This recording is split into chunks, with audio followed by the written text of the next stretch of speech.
Selamat berjumpa kembali dan salam sejahtera untuk kita semua. Kita ketemu lagi di dalam video pembelajaran geografi yang masih akan melanjutkan pembelajaran dengan tema atau bab tata ruang kota. Video kali ini akan membahas mengenai rencana detail tata ruang kota yang akan memperjelas pemahaman kita tentang pola keruangan kota yang sudah kita pelajari pada video pembelajaran sebelumnya. Mari kita mulai apa yang akan kita ketahui dari video pembelajaran yang keempat ini. Wilayah negara kita yang terdiri dari kepulauan oleh pemerintah, tentu pembangunannya harus dipersiapkan dengan rencana yang matang.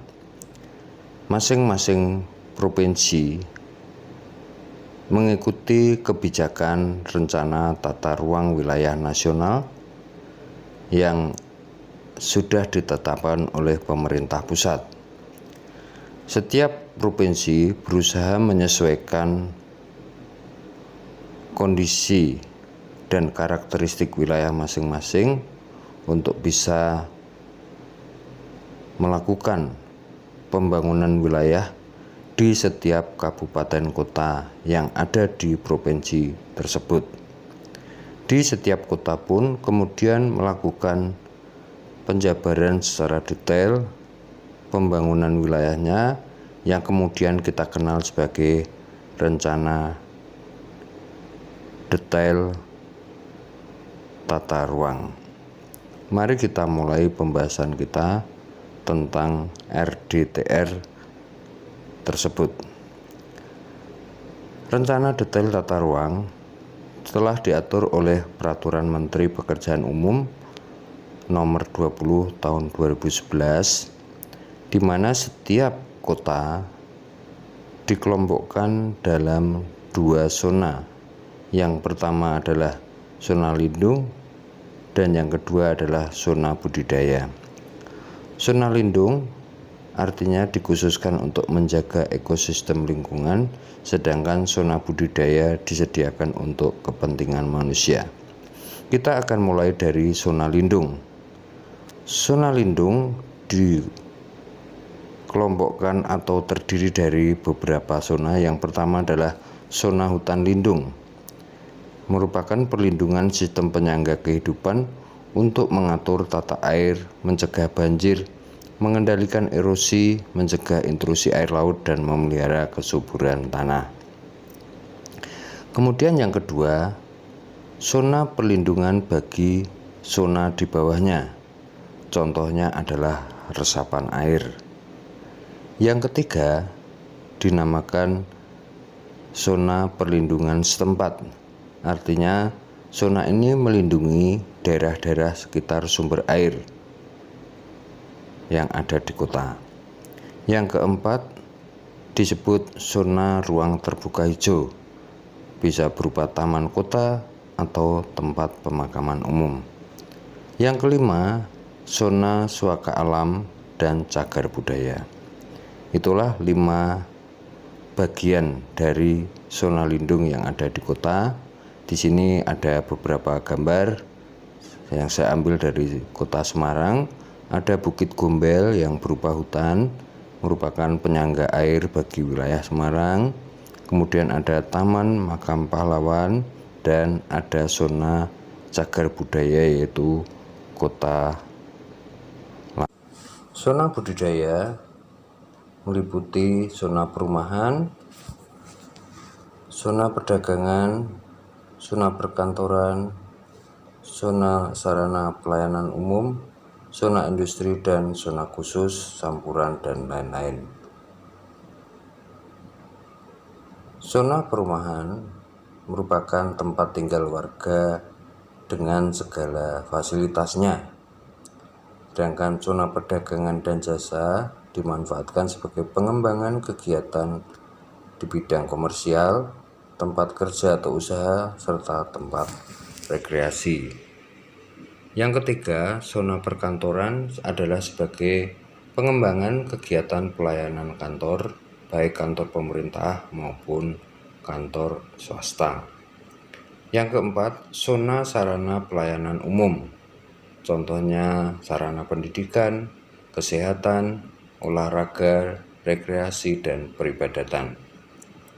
5. Zona industri adalah lokasi di mana proses produksi berbagai barang bagi kebutuhan masyarakat. Dan yang terakhir adalah zona khusus, campuran dan lain-lain seperti tempat pembuangan akhir sampah atau tempat-tempat usaha informal. Itu bagian dari zona budaya.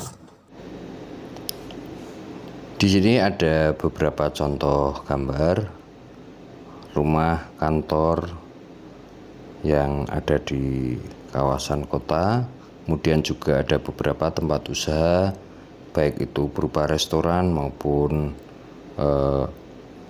ruko, bisa juga kos-kosan.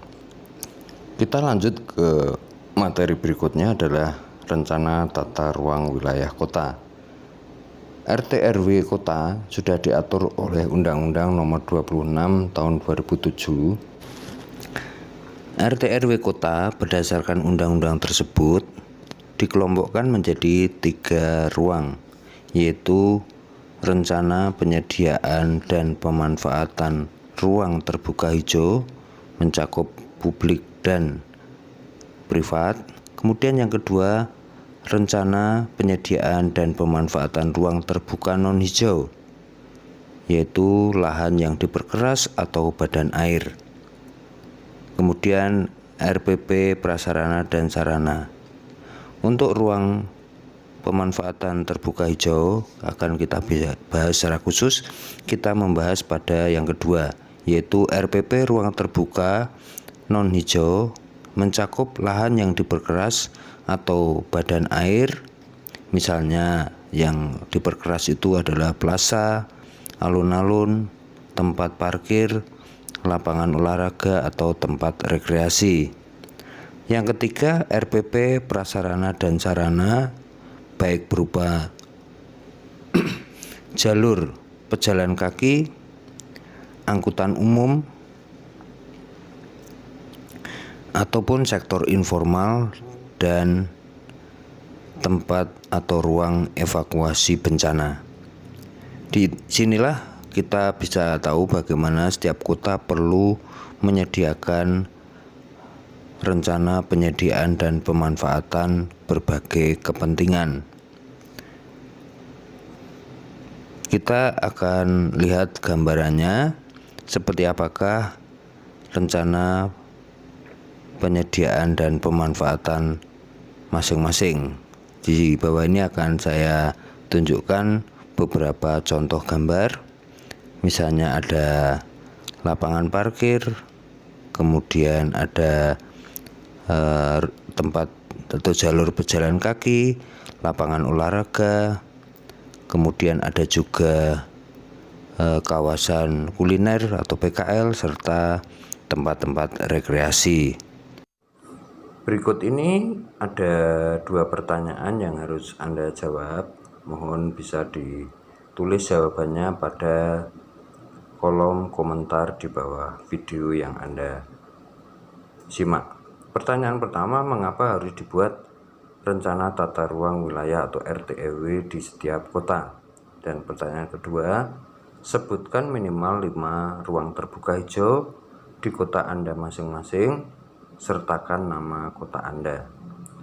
Ya, supaya orang yang membaca komentar maupun menonton video ini bisa tahu bahwa di daerah Anda banyak terdapat ruang terbuka hijau yang mungkin bisa dikunjungi sewaktu-waktu oleh para pemirsa YouTube yang lain. Ya, silahkan dijawab.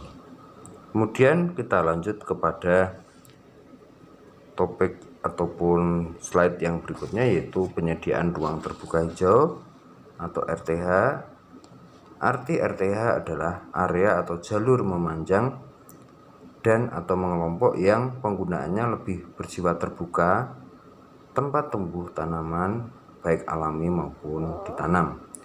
Proporsi RTH minimal adalah 30% dari seluruh luas kota. Ruang terbuka hijau dibagi dua, yaitu RTH publik dan RTH privat. RTH publik artinya RTH yang dimiliki dan dikelola oleh Pemda Kota serta digunakan untuk kepentingan masyarakat secara umum, meliputi taman kota, tempat pemakaman umum, daerah aliran sungai atau pantai.